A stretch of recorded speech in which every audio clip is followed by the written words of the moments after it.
beaucoup de chats sont-ils si stressés lorsque nous passons l'aspirateur? C'est à cause du bruit de l'objet, bien sûr, mais aussi probablement de l'air qu'il dégage, en plus des mouvements que nous faisons avec le tuyau et en déplaçant la base quand il y en a une. Nos chats pensent-ils qu'il s'agit d'un gros félin en plastique qui crache et grogne très fort? Nous ne le savons pas vraiment, mais c'est un fait avéré, de nombreux chats ont peur de l'aspirateur.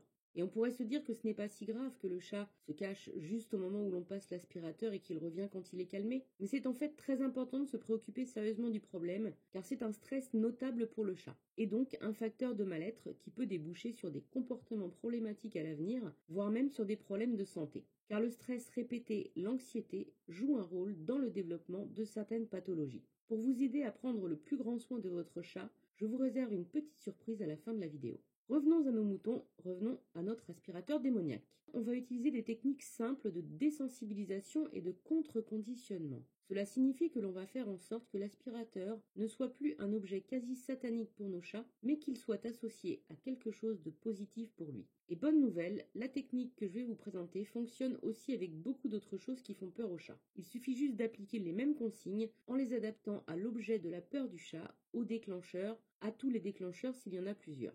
Alors, en quoi consiste la méthode dont je vous parle pour ce qui concerne l'aspirateur? Nous allons voir les 3 étapes qui vous permettront d'atteindre progressivement l'objectif en douceur. Avant de commencer, il vous faut des friandises que le chat apprécie vraiment. Idéalement, quelque chose à manger qui le rend dingue même. Des friandises du commerce, du jambon, du saumon, du fromage, quelque chose d'irrésistible pour votre loulou. Vous connaissez votre chat, choisissez ce qui fonctionne le mieux. Mais attention, il convient ici d'utiliser des tout petits bouts, car il faut conserver l'intérêt du chat sur une certaine durée, voire même le stimuler en lui donnant envie d'en avoir encore plus. Mais pas le rendre obèse non plus, hein.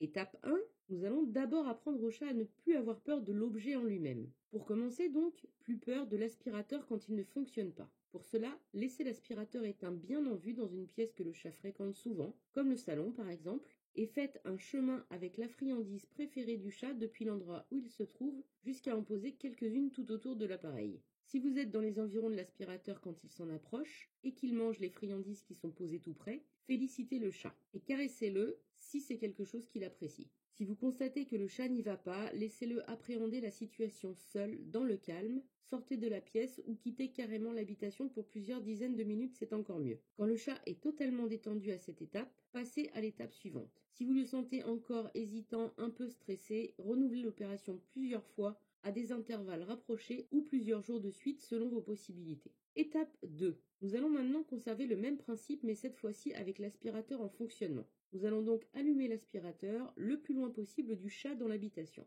et lui donner quelques morceaux de friandises pendant que l'aspirateur fonctionne au loin. Récompensez le chat également avec la voix et des caresses s'il les apprécie. Renouvelez l'opération idéalement à d'autres moments dans la journée ou les jours qui suivent selon vos possibilités. Quand vous sentez que le chat n'est plus stressé en entendant l'aspirateur, passez à l'étape suivante. Sinon, continuez encore pendant quelques temps jusqu'à ce que le chat se détende pour de bon. Étape 3. Nous allons conserver le même principe, mais cette fois-ci en rapprochant petit à petit l'aspirateur allumé du chat. Si l'aspirateur était à 15 mètres lors de l'étape 2, posez-le à 12 mètres du chat et donnez des friandises à votre loulou. Puis, s'il ne réagit pas plus que cela, approchez l'aspirateur à 9 mètres un peu plus tard dans la journée, etc. Allez-y très graduellement pour que le chat s'habitue très progressivement au bruit de plus en plus fort de l'appareil, mais tout en gardant la même association positive, aspirateur égale friandise égale bon moment. Puis, vous allez pouvoir vraiment passer l'aspirateur. Bougez tout doucement le tuyau pour que le mouvement n'effraie pas le chat. Si le chat panique à nouveau lorsque l'on approche un peu l'aspirateur lors d'une séance, il convient de reprendre la séance précédente, au lieu précis où le bruit de l'appareil était supportable pour lui, et d'appliquer la méthode. Certains stades seront peut-être plus difficiles à supporter pour le chat, et on aura alors l'impression que la méthode ne fonctionne plus. C'est normal, c'est un palier qu'il faudra prendre le temps de gérer en douceur également. Essayez de faire idéalement plusieurs séances chaque jour, à quelques heures d'intervalle, ou au moins une par jour, car trop d'écart entre chaque séance risquerait de vous faire perdre le bénéfice de la précédente. Il vous faudra quelques jours, quelques semaines peut-être, pour atteindre l'objectif selon les réactions du chat, selon son niveau de départ également. Vous connaissez mieux votre chat que quiconque, vous saurez donc en l'observant attentivement, en étudiant ses réactions, quel rythme donner à cet entraînement. Prenez cela comme un challenge, vous allez vous amuser, prendre du temps pour le chat et donc renforcer vos liens avec lui. Calme et patience sont les maîtres mots pour la réussite de la méthode. Par la suite, une fois que le chat réagit beaucoup moins à l'aspirateur, on espace les séances avec des friandises, une fois sur 2, puis une fois sur 3, etc. En récompensant toutefois systématiquement le chat avec la voix et avec les caresses s'il les apprécie. Si cette incursion dans la connaissance approfondie du chat vous a intrigué, vous a intéressé, et que vous souhaitez en apprendre beaucoup plus sur votre petit félin, j'ai une petite surprise pour vous. Car comme indiqué au tout début de cette vidéo, le mal-être du chat est donc un sujet qui doit être pris très au sérieux.